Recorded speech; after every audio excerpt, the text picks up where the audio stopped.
And it's exactly the opposite on the far left column. And I'll just add, the need to show or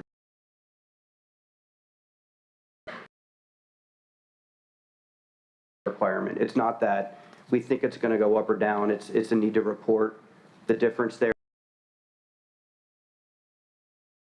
4.98%. We're fairly certain that's not going to change, and that will be the measurement that we use for our reporting this year. However, without the final audited asset numbers, there is the potential that it could adjust. That's helpful. Thank you. What you said, the 2E discount 20-year municipal with our 7.75 assumption. Where is that for this purpose? Oh, and sorry. Then how much would this shift if we were at a 7% long-term assumption?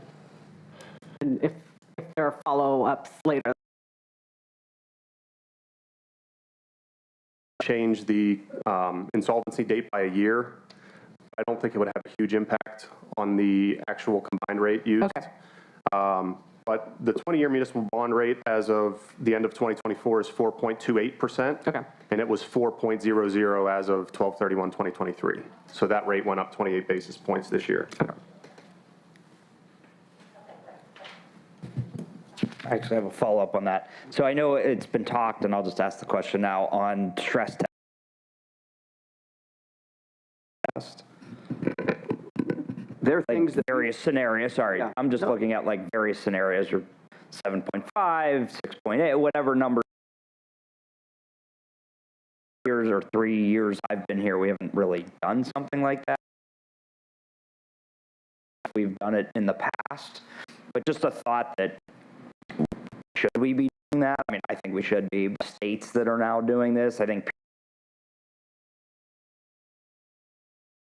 the scenarios look like, Yes, certainly.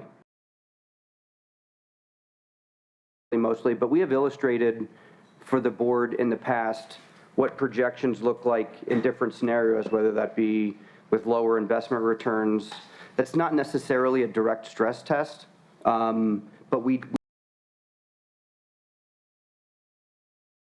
an illustration of what happens if the market's down 10% in 1 year, or what if life expectancy, especially now when Right, who yeah, knows there's what's a lot. going on down there, yeah, right. Yeah, all of the volatility in there,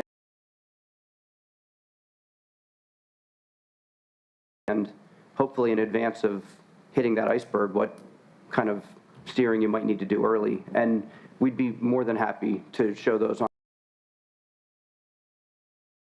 Thank you. That's my follow-up. Thank you. I think I ask most times. So we're still at 7.75, and we know we talk about 7.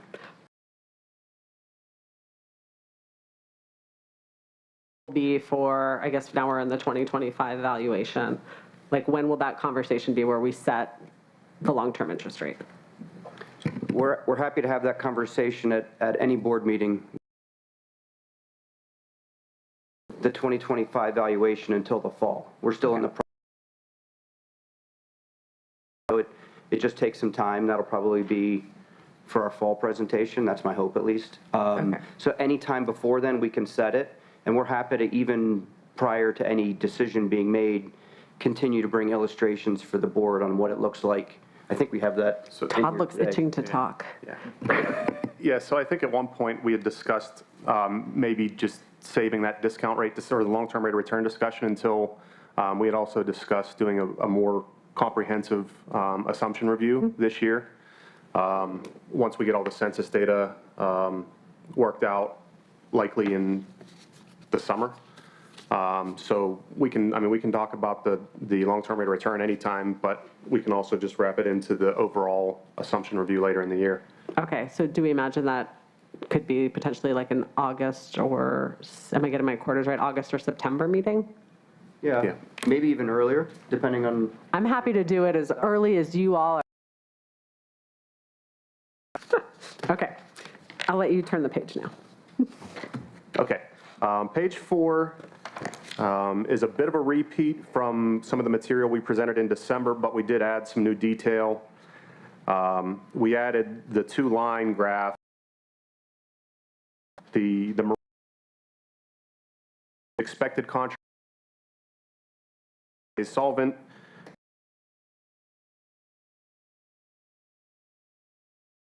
To account for insolvency, meaning that the county would need to fund any benefit payments that exceed the balance that's in the fund at that time. As you can see, those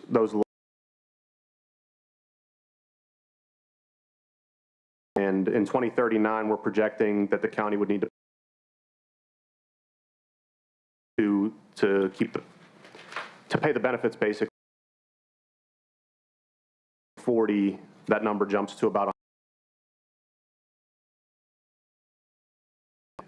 and then going forward. And the reason that the green line kind of floats just slightly above the total benefit payments expected is to pay administrative expenses as well. So the administrative expenses are not shown. That's just the expected benefit payments. And the maroon line is the employee contribution.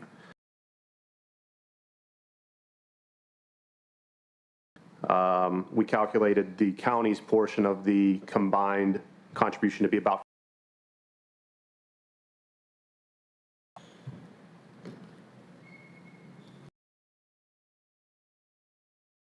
questions on this exhibit?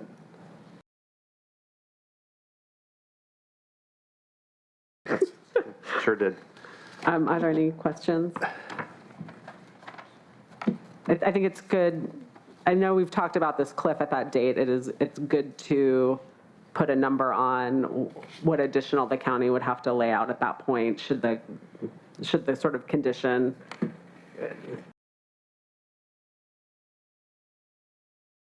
And then the last exhibit is one that we've gone through a couple of, I think at the last few times that we've presented. Unless someone has questions, I don't see a need really to go through it again. All right, that's all we have. Thank you. Any other questions? Friends, we're making up for last month's long meeting. Thank you. Is there any new business? No new business. The executive has a question. Yeah, I'm sorry, and I apologize for being, whether there was an update from the task force that was meeting. We didn't, the task force has not met since last month's board meeting. Okay. So there's no updates from the Okay. month before. Thank you. Thank you for asking. Any other new business or items? Our next meeting will be held on May 15th, 2025. And I don't know what the bylaws say about adjourning. We're adjourned? Do I want a motion? How does it work?